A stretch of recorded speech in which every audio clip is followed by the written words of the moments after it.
नमस्कार दोस्तों, आपका स्वागत है एक नई वीडियो में। अभी आपने सुना होगा ना न्यूज़ में कि वन प्लस का 13 एक फ़ोन आया है जिसके साथ 5.5G जियो का देखने को मिलता है। जियो की पार्टनरशिप है। ये पहला ऐसा डिवाइस इंडिया में आया है जो 5.5G के साथ आया है। ये 5.5G भाई कहाँ से आ गया और ये कैसे काम करता है, क्या चीज़ है, आइए बात करते हैं। सबसे पहले आपको ये पता होगा कि जियो इकलौता ऐसा सर्विस प्रोवाइडर है इंडिया में जो स्टैंड अलोन 5G देता है, यानी कि जो इनका 5G नेटवर्क है वो कंप्लीटली 5G ही है, एक अलग इंडिपेंडेंट नेटवर्क है 5G का। जियो एयरटेल की बात करें वो नॉन स्टैंड अलोन है, यानी कि वो 4G के इंफ्रास्ट्रक्चर पर काम करता है।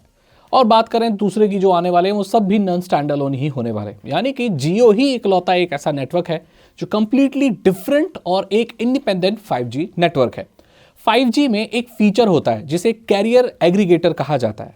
इसका फायदा ये होता है कि अगर कोई डिवाइस कैरियर एग्रीगेटर और 5G को सपोर्ट करता है तो वो एक साथ बहुत सारे नेटवर्क सेल्स या टावर सेल्स को इस्तेमाल कर सकता है और उसकी स्पीड भी बढ़ सकती है। वो डिफरेंट बैंड्स में डिफरेंट नेटवर्क सेल्स में स्विच कर सकता है या एक साथ मल्टीपल नेटवर्क के जो सेल्स होते हैं उनको इस्तेमाल कर सकता है। फॉर एग्जाम्पल, अगर मेरे फ़ोन में कैरियर एग्रीगेटर है और मैं जियो पर हूँ जो कि स्टैंड अलोन 5G है, तो मैं दो टावर से एक साथ साधारण भाषा में कहें तो नेटवर्क लेकर अपने डेटा की स्पीड बढ़ा सकता हूँ। ये एडवांस लेवल की चीज़ होती है। तो यहां पर यही चीज हो रही है दोस्तों। जो 5.5G जो है वो एक्चुअली 3 नेटवर्क सेल को एक साथ इस्तेमाल करने की कैपेबिलिटी है जिसे 3CC भी कहा जाता है। अगर ये किसी डिवाइस में है तो 3 नेटवर्क सेल्स को एक साथ इस्तेमाल कर सकता है और उसकी जो मैक्स स्पीड है वो 1 Gbps तक जा सकती है। अब वो OnePlus 13 जो एक डिवाइस है वो इस चीज़ को सपोर्ट करता है और जियो के साथ ही मिलकर आएगा, क्योंकि इंडिया में जियो ही एक ऐसी सर्विस है, एक ऐसी कंपनी है जो इस कैरियर एग्रीगेटर को 3 नेटवर्क सेल्स को सपोर्ट करती है। तो इसीलिए जो OnePlus 13 के जो डिवाइसेस हैं वो जब जियो का सिम इस्तेमाल करेंगे तो वहाँ पर 5G लिखा आएगा, 5G लिखा आएगा। इसका मतलब होता है 5G एडवांस्ड। जैसे हम लिखा रहता है ना LTE, है ना, तो 5G लिखा रहेगा, मतलब 5G एडवांस। इस तरीके से वो काम करेगा। बहुत सारे लोग ये बोल रहे हैं तो इसका मतलब ये है कि जियो पुराने डिवाइसेस में भी जो 5G वाले उनमें भी भाई 5.5G दे देगा। देखो भाई, ऐसा नहीं होने वाला है, क्योंकि जितने भी पुराने डिवाइस हैं 5G के वो पता नहीं कौन से बैंड को सपोर्ट करते हैं, कौन से को नहीं करते हैं। कई बार तो ऐसे 5G के डिवाइस भी भारत में सेल हुए हैं जो जियो के प्रॉपर्ली सारे बैंड्स को सपोर्ट नहीं करते, इसलिए भी उन्हें जियो के 5G नेटवर्क नहीं आते। ऐसे बहुत सारे डिवाइस या सारे ही डिवाइस बाकी OnePlus 13 को छोड़कर इस चीज़ को सपोर्ट नहीं करते और बजट वाले तो बिल्कुल नहीं करते, तो वो 5.5G का मजा नहीं ले पाएंगे। इसका मतलब यह है कि एक्सक्लूसिव यही फ़ोन अभी है जो इस चीज़ को OnePlus के 13 जो सपोर्ट करेंगे। आगे आएंगे बहुत सारे ऐसे डिवाइस जो इस चीज़ को सपोर्ट कर सकते हैं, यानी कि वो चीज़ भी सब ये आपको प्रोवाइड करेंगे, कोई ऐसी बड़ी बात नहीं है। अब ये नेटवर्क में कोई पहली बार नहीं हुआ है। पहले भी जब 2G आया था तो सिर्फ GPRS लिखा रहता था, फिर 2.5G आया तो एज लिखा रहता था, देन 3G आया, देन 3.5G आया। तो इस तरह से चीज़ें आती हैं। एक जनरेशन और दूसरे जनरेशन के बीच में भी एक जनरेशन रहती है जो थोड़ी सी इन्हांस्ड स्पीड और एडवांस टेक्नोलॉजी देती है, और यही ट्रेंड फॉलो होता आ रहा है और आगे भी यही हो रहा है।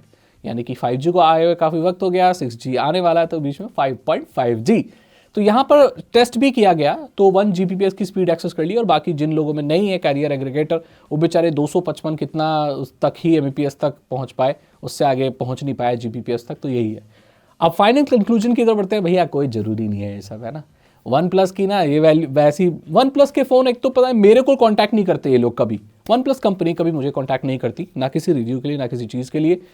मैंने इनके बारे में बता दिया था, इनकी ग्रीन स्क्रीन आ जाती है। इस चीज़ के इन्होंने क्लियर करने के लिए बहुत यूट्यूबर्स के साथ कोलैबोरेट किया। देखो भाई, मैं तो खुला बताता हूँ, ये लोग अपनी फैक्ट्री में लोगों को बुला रहे थे क्योंकि ये बताना चाहते थे कि इनके फ़ोनों में अब ग्रीन लाइन नहीं आती है। ग्रीन लाइन से मैं खुद परेशान हूँ, मेरे परिवार में इतने सारे फ़ोन हैं OnePlus के, सारे वो ग्रीन लाइन से पड़े हुए हैं, सब बर्बाद हुए पड़े हैं। भैया हम तो खरीदते नहीं है इनकी कंपनियों के फ़ोन। इनके कोई अच्छे हुए होंगे हमें नहीं पता। फिलहाल मेरे से जो इनका रिलेशन है वो इतना अच्छा नहीं है। मेरे पास डिवाइस पड़े हैं, उनका कोई मतलब नहीं है, और ऊपर से ये कंपनी कभी हमें कांटेक्ट नहीं करती, ना ही हम इनकी फैक्ट्री वगैरह में कभी गए, ना इन्होंने हमें कभी बुलाया। वो बाद की बात है। बाकी इन्होंने अपनी क्लियर करने की कोशिश की थी इमेज रिसेंटली, वो मैं आपको रिपोर्ट कर देता हूँ। बहुत सारे रिपोर्टर मतलब यूट्यूबर्स को इन्होंने बुलाया था, मे बी कोलैबोरेट वाला किया हो, पता नहीं। लेकिन ये जो एक्सक्लूसिव चीज़ है कि भाई हम ही सपोर्ट करते हैं, ये एक मार्केटिंग गिमिक हो सकता है इनके OnePlus 13 डिवाइस को बेचने का। बट अगर जो टेक्नोलॉजी कैसे काम करती है ऐसी, तो मैंने आपको बता दिया। बाकी आगे देखते हैं ऐसे कौन से डिवाइस आते हैं, क्या पता और भी ऐसे हों जो सपोर्ट करते हों। आई होप मैंने ये 5.5G की चीज आपको क्लियर कर दी हो। अगर आपको ये वीडियो अच्छी लगी तो लाइक करें, अपने दोस्त के साथ शेयर करें। साइबर सिक्योरिटी और एथिकल हैकिंग में इंटरेस्ट है तो डिस्क्रिप्शन चेक करें। मैं बताऊं आपसे अगली वीडियो में। Thank you so much and good bye.